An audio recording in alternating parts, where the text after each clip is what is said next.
listening to the DolphinsTalk.com podcast, the most listened to daily Miami Dolphins podcast on the internet. Miami's got the Dolphins, the greatest of all. Come on, Dolphins fans. Time to fins up. We're in the air, we're on the ground, we're always in control. And when you say Miami, you're talking Super Bowl. Cause we're the Miami Dolphins, Miami Dolphins, Miami Dolphins number one. Miami Dolphins, Miami Dolphins, Miami Dolphins number one.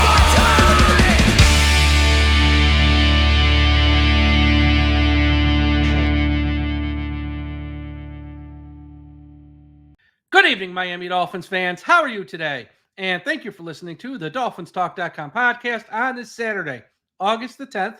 I am your host, Michael Leva, flying solo today, as we have a lot to talk about in the world of the Dolphins as they come off their 20-13 victory over the Atlanta Falcons on the first preseason game Friday evening. A lot of injuries to talk about. We're going to talk about that. Also talk a little Jaylen Phillips and the Miami Dolphins backup quarterback situation. But before we get to any of that, as always, this show today is brought to you by Caneswear. Caneswear is the place to go for officially licensed apparel for the Miami Dolphins, the Miami Heat, the Hurricanes, the Stanley Cup champion Florida Panthers, and all of the professional and college teams in South Florida. Looking for the latest jersey, a birthday gift, or the newest hat to hit the market of your favorite South Florida team? Check out Caneswear for their overwhelming selection of sports apparel. Located at 2655 South University Drive in Davie, Florida, Caneswear has it all. If you're not in South Florida, don't worry.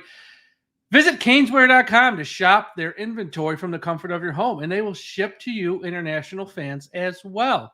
Caneswear.com is the spot that Miami fans shop. That's Caneswear.com. Caneswear.com.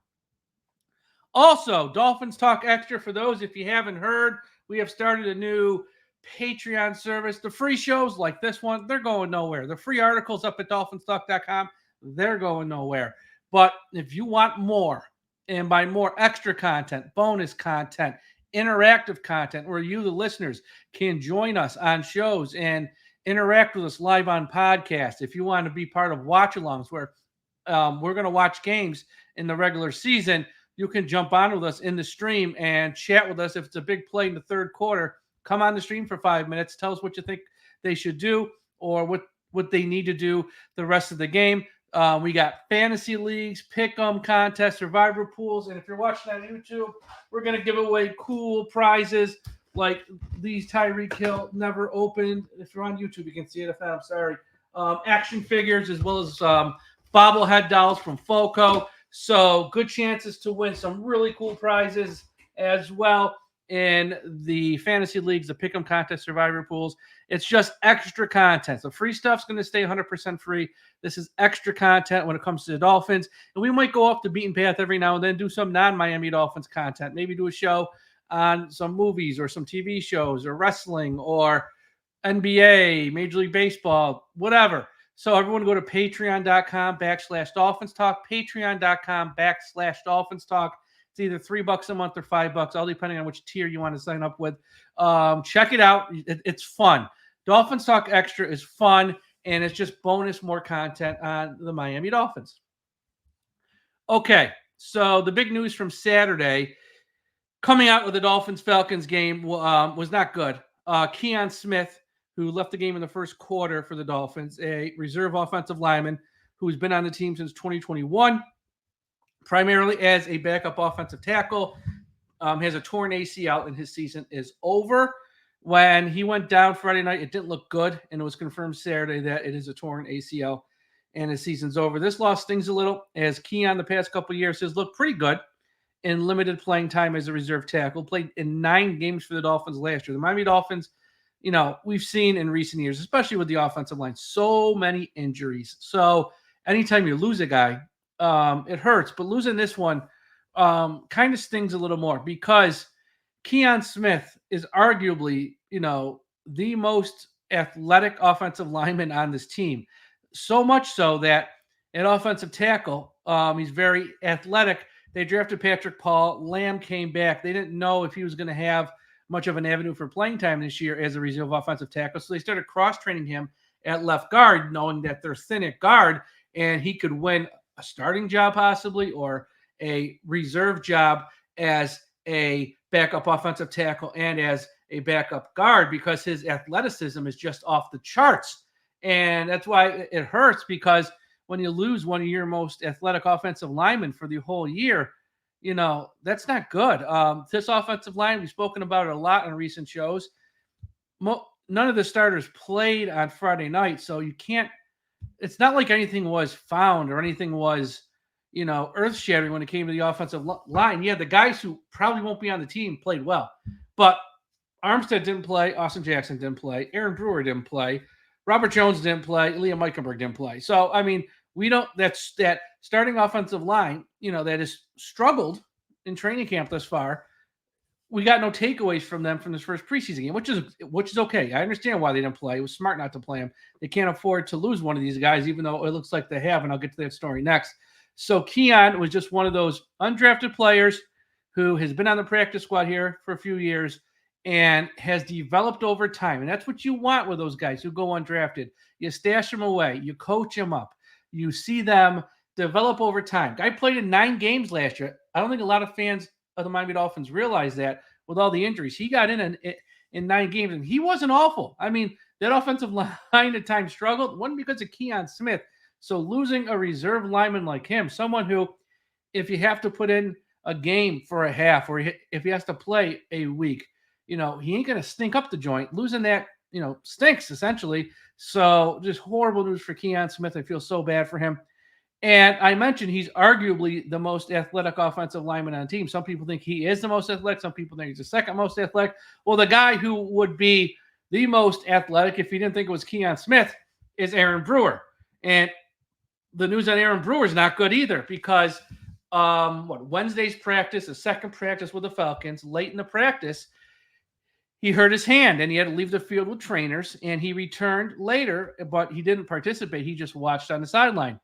Then they're off on Thursday. Friday comes the preseason game. A lot of guys for Dolphins didn't play. Over 20 guys didn't suit up and dress, but they're all on the sideline watching. And it didn't take long for people to realize, hey, where's Aaron Brewer? How come he's not here at this game? He just wasn't there. And there was a lot of speculation. Clearly, if he's not there, the only reason he wouldn't be there is the team is trying to hide something. And what were they trying to hide? Well, it's a hand injury to an offensive lineman.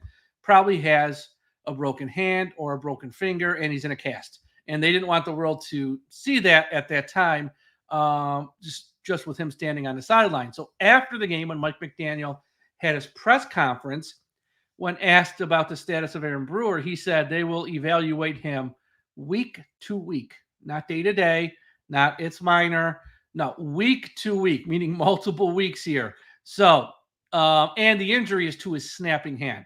So if this is a broken hand, which many people believe it is, there's no confirmation it's that, but when you got the head coach saying week to week and all this stuff, and it was an injury to his snapping hand where he couldn't return to practice and he's not on the sideline, you don't need to be Scooby-Doo to solve this mystery here, folks.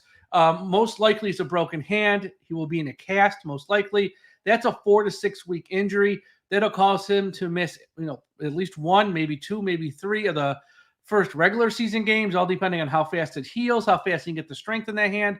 Because you can't snap the ball at center if your hand's in a cast. It's just that simple. If it's a finger injury, if it's a finger injury, I don't think it'd be week to week. So I think the safe bet is it's a hand injury, a broken hand. We'll know more. Hopefully wrong. It's not that, but I think all signs are pointing to that. So here are Miami's options now with Aaron Brewer on the shelves here for a few weeks.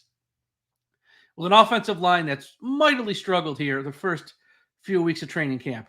They can move Liam Eichenberg to center, and then you have Jack Driscoll or Lester Cotton fight it out for the starting right guard, which would give you Robert Jones at left guard. It gives you Liam at center, and it gives you Lester Cotton or Jack Driscoll at right guard. That's one option. The other option would be to keep Liam at right guard, keep Robert Jones at left guard, and you either have Jack Driscoll or Sean Harlow as your starting center. Now, Sean Harlow wasn't with the team up until like 8-9 days ago, and Jack Driscoll has been terrible in training camp, just snapping the ball. But if you don't want to move Liam around, that's one way to do it, is you give Jack Driscoll and Sean Harlow a month and see if one of those two guys can be adequate enough at center to where they can start. And then when Aaron Brewer is ready to come back, you just sort of pluck him in back at starting center and just go off from there. A third option, which is a little bit of a wild card, and I don't even know if this is feasible, but it's an option.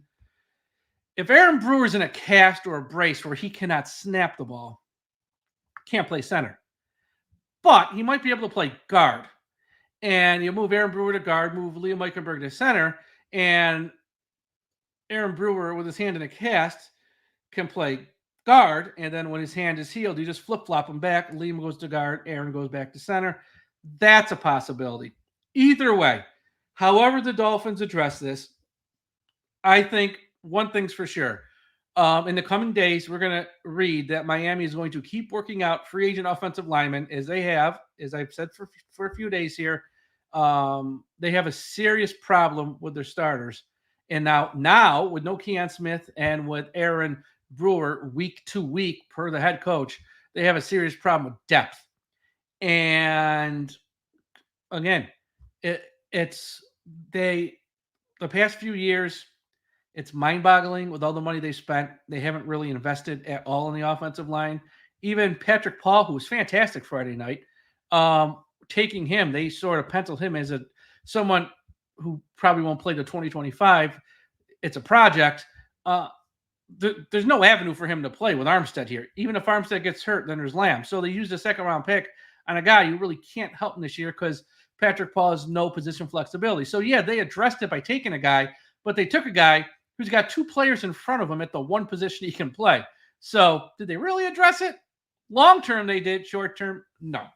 And, yeah, it's like Liam Eichenberg at center. Last year, he was there because they had nobody else.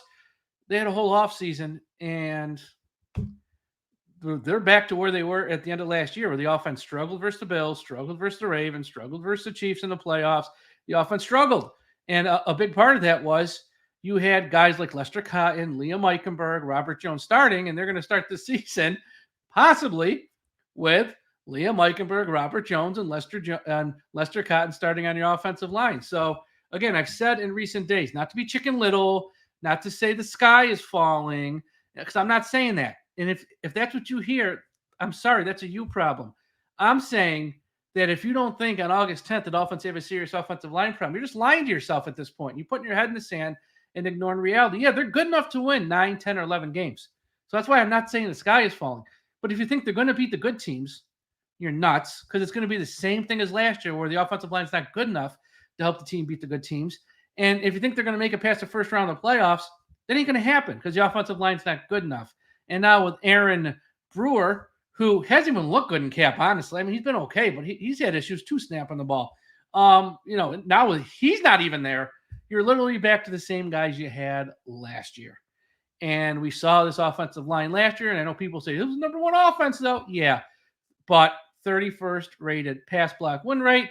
And check how many points you scored versus the Chiefs, versus the Ravens, versus the Bills. Check how many points you scored even versus the Cowboys. You kicked 5 field goals, and you scored 1 offensive touchdown in the first half. You couldn't even move the ball against the Cowboys. You had Jason Sanders kicking long field goals in that game. That's the issue. So, yeah, you can have number one offense. They don't give out trophies for the number one offense. And now with Aaron Brewer and Keon Smith gone, Dolphins are going to have to do something. Maybe they make a trade. I don't know who's available.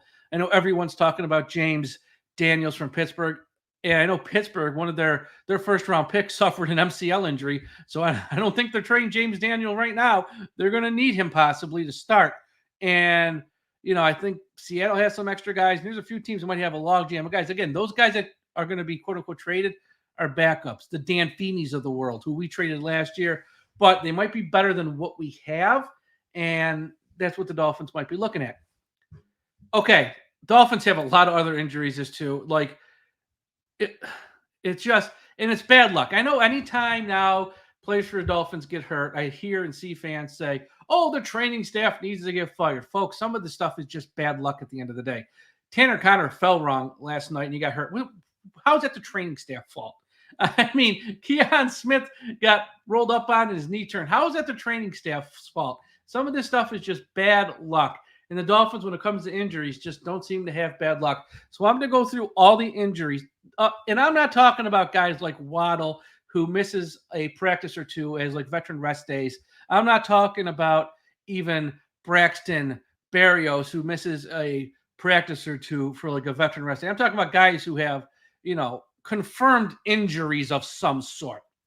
So Chop Robinson, he did not play Friday night. And in his post-game press conference, Mike McDaniel said he held him out because Chop is dealing with some minor injuries.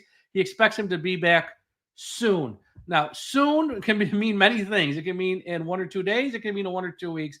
I don't know. Now, he did say minor, but Chop Robinson has something going on, and he'll be back soon. Zeke Vandenberg, I'm sorry if I said that wrong. He left the game Friday night. The linebacker for the Dolphins, who was on IR of last year and has played very well so far in camp. He left Friday night's game after only 16 snaps, and he is having an MRI in his leg. We'll have more on that, and MRI is not good. Grayson Murphy, this is an interesting one. The undrafted rookie, who's actually turned some heads. The first play of the game yesterday versus Atlanta blew up a running play for a loss of 3. He's had flashes so far in camp, and with the Dolphins being thin at edge rusher, this was an undrafted guy who had a very good chance to make the team, and he still does. But he went down in the first quarter with an injury, had to leave the field. He did return later in the second half, but after the game, he had a brace on his knee to immobilize his leg, and that's not good. So we'll hear more on Grayson Murphy in the next few days or so, but that doesn't sound great either. Zeke Vandenberg and Grayson Murphy, hoping for the best with those two. Jody Fortson left the game with a stinger, but appears to be okay. Nothing more than a stinger. So that's a little bit of good news there. Tanner Connor left the game with an undisclosed injury. We're waiting on word on what the injury actually is and how severe it may be, but he did not return to the game. And he had he made a few plays there up until he got hurt, but he landed wrong. They had to stop the game. They had to walk him off the field, and there was no word what the injury is.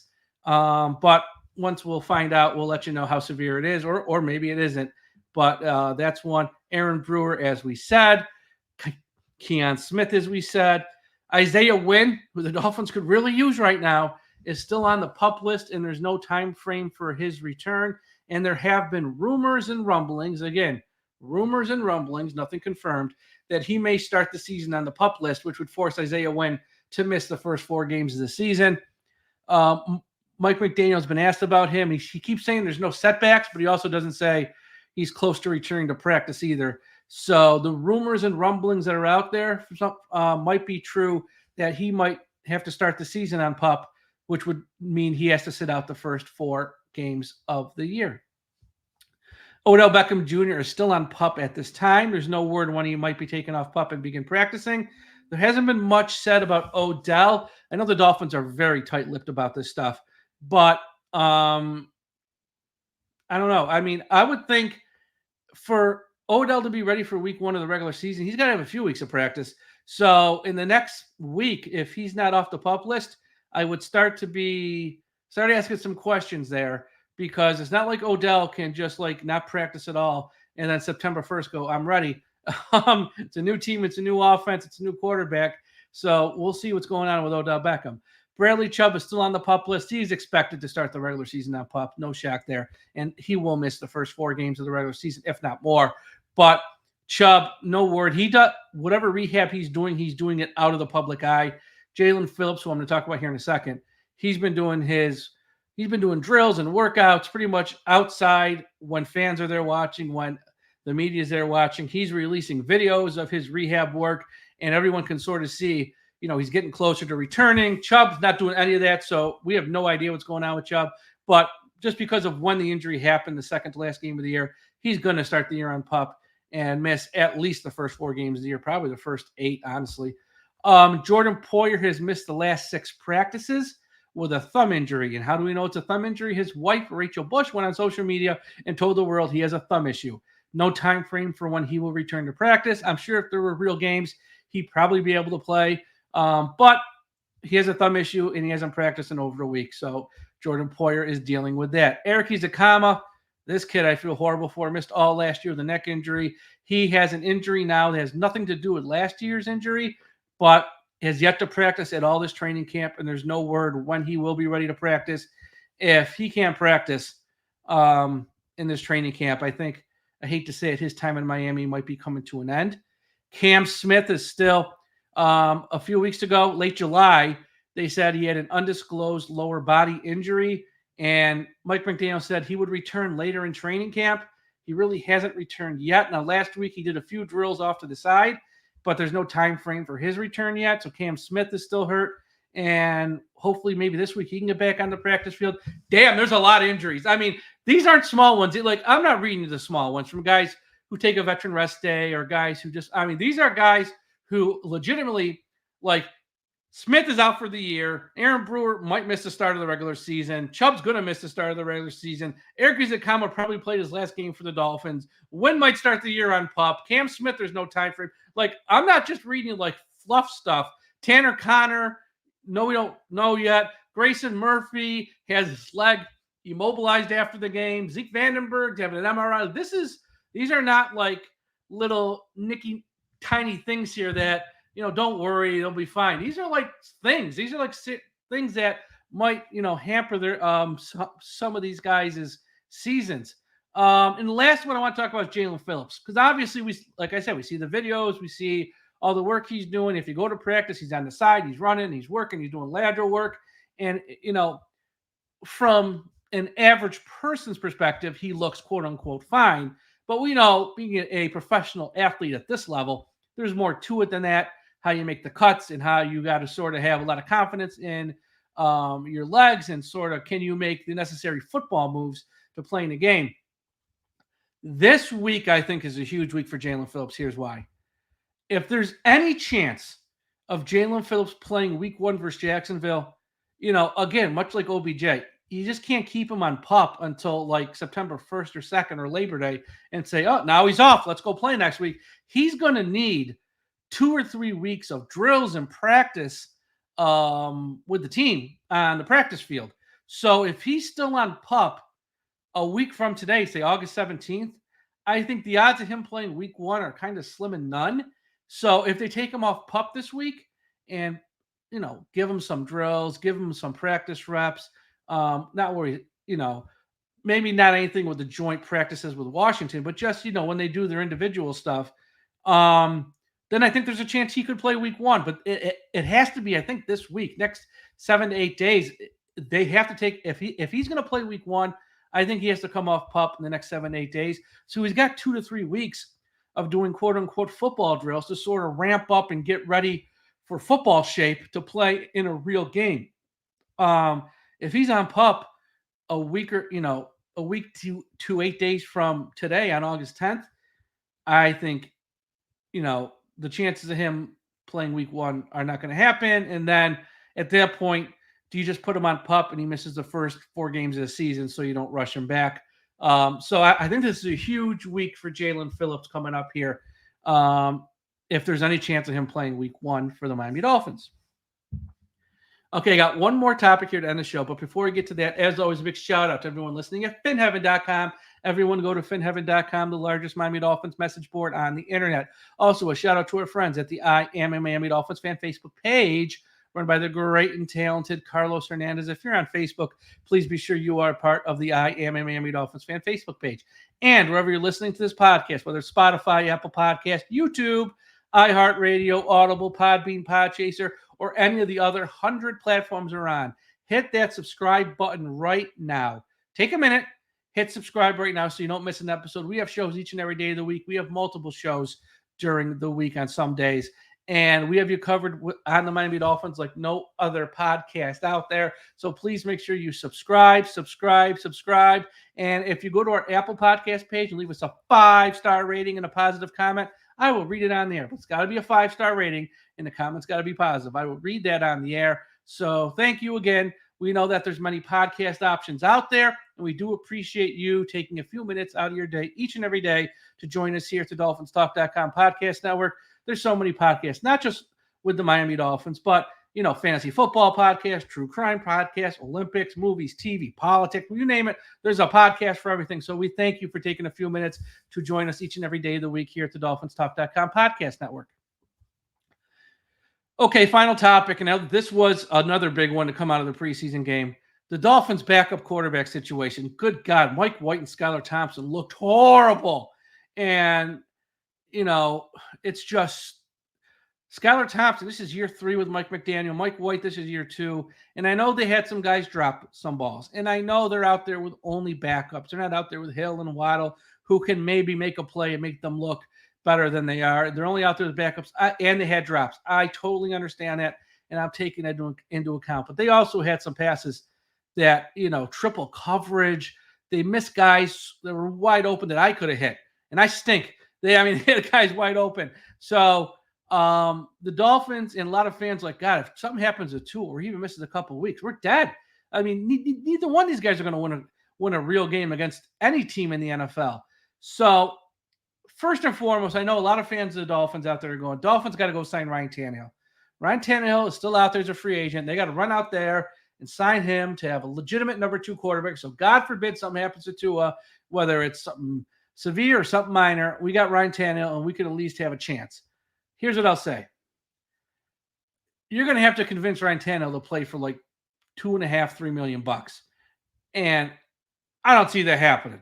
Ryan Tannehill has been a quarterback in this league for a long time. He's made a lot of money. And I don't think he's signing with the team for $2.5 or $3 million.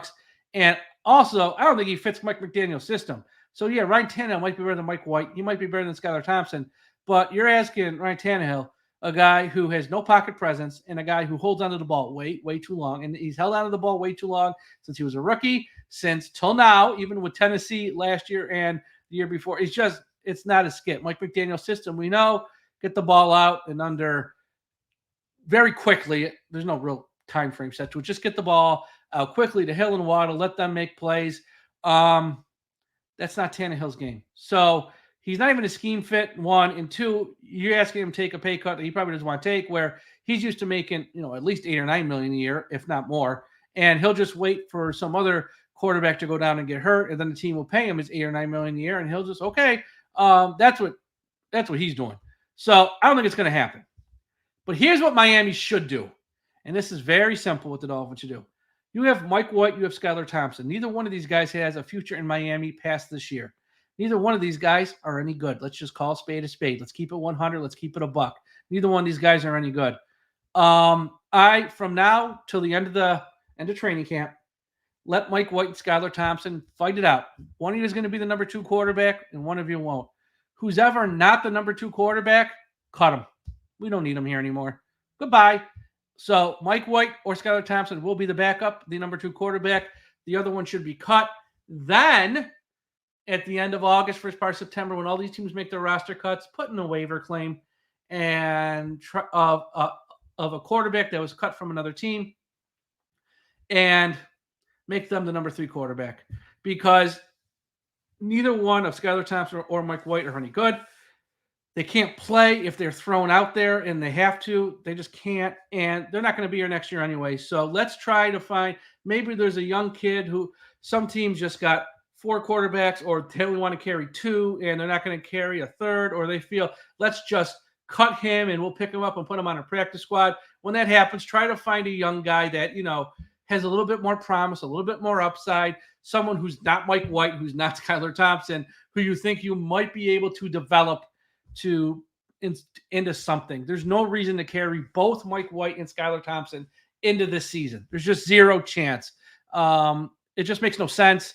We got to find someone else to be that quarterback 3. So one of them will win the job and will be the backup, but the other one shouldn't be here after that. Just let them go and pick up another one, someone who you might have had on your draft board that you didn't take because some other team took them earlier than you did, like round 6 or 7 in the draft, whatever. That's what they need to do. There's no reason to have both. This is crazy. I mean, it's like, again, kind of what I've been saying with the offensive line. What's the definition of insanity? Doing the same thing over and over again, expecting a different result. Well, I'm telling you right now, Mike White, Skylar Thompson, they ain't getting any better. In fact, they might be getting worse. So keep one, let the other go, and just pick up another quarterback, and that's what they should do. All right. That's all for today's show. Thank you all for listening. We'll be back with another show on Sunday. As always, go to the website, DolphinsTalk.com. We got a ton of new articles up from our writers.